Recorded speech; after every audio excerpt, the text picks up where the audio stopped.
माता की भारत माता की भारत माता की।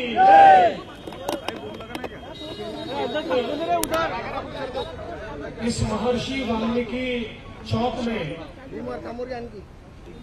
हमने महर्षि वाल्मीकि जी की आरती का आयोजन किया।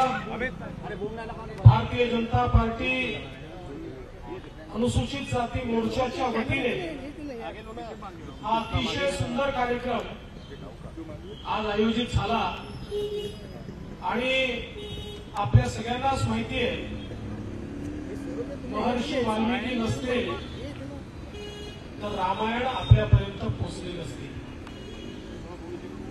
आज प्रभू श्रीराम जे आपले आराध्य आहे, प्रभू श्रीराम ज्यांच्या चरित्रातून आपण अमृत नोनी आर्थो प्लस, ये एक प्रूवन फॉर्मूला है। इसमें मौजूद नोनी फल के गुण और आयुर्वेदिक जड़ी बूटियां शरीर को जरूरी पोषक तत्व देने के साथ साथ हड्डियों और जोड़ों के घिसने, उनमें होने वाले सूजन और दर्द को रोकने में मदद करता है। दर्द मुक्त जीवन के लिए अमृत नोनी आर्थो प्लस। ऊर्जा घेतो,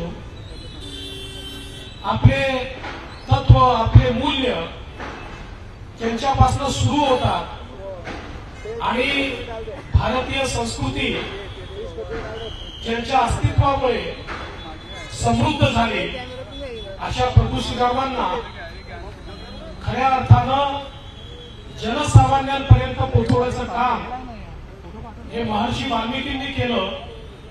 आणि म्हणूनच 22 तारखेला ज्यावेळी प्रभू श्रीराम आपल्या स्वतःच्या स्थानी पुन्हा विराजमान होत आहेत, जेव्हा प्रभू श्रीराम यांचं मंदिर माननीय प्रधानमंत्री श्री नरेंद्र मोदीजी यांच्या हस्ते रामललाच्या मूर्तीची प्राण प्रतिष्ठा करून आपल्या सगळ्यांच्या दर्शनाकरता खुलं होत आहे, अशा वेळी प्रभू श्रीराम ज्यांनी आपल्यापर्यंत पोहोचवले ते भगवान महर्षी वाल्मीकि यांच्या आरतीचा कार्यक्रम अतिशय महत्वपूर्ण आहे।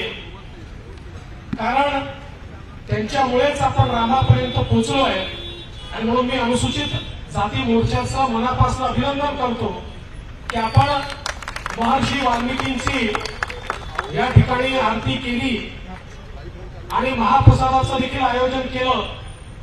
आणि आपल्याला माहिती आहे, आता 22 तारखेनंतर आपल्याला रामराज्याची स्थापना करायची आहे। आणि रामराज्य म्हणजे काय, तर रामराज्य म्हणजे ज्या राज्यामध्ये समाजातल्या शेवटच्या व्यक्तीचा आवाज हा तेवढाच महत्वाचा असतो जेवढ्या पहिल्या पंक्तीमध्ये बसलेल्या व्यक्तीचा आवाज। रामराज्य म्हणजे समतेचं राज्य, रामराज्य म्हणजे सर्वसामान्यांचं राज्य।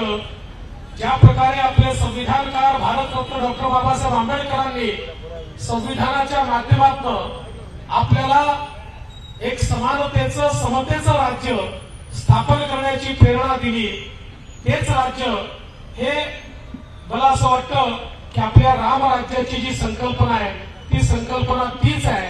आणि मला विश्वास आहे की आपले प्रधानमंत्री माननीय नरेंद्र मोदीजी यांच्या नेतृत्वात भारतीय संविधानावर आधारित रामराज्याची स्थापना ही निश्चितपणे येत्या काळामध्ये आपल्या देशामध्ये होईल आणि आपला देश हा पुन्हा एकदा जगातला सर्वोत्तम देश म्हणून त्या ठिकाणी प्रस्थापित होईल। आणि त्याची सुरुवात 22 तारखेपासून होते। मी पुन्हा एकदा आपल्या अनुसूचित जाती मोर्चाच्या सर्व कार्यकर्त्यांचं पदाधिकाऱ्यांचं या ठिकाणी मनापासून अभिनंदन करतो। विशेषतः सतीश आणि सगळी जी टीम या ठिकाणी आहे त्यांचं सगळ्यांचं अभिनंदन करतो आणि माझं बोलणं संपवतो। जय हिंद, जय श्रीराम।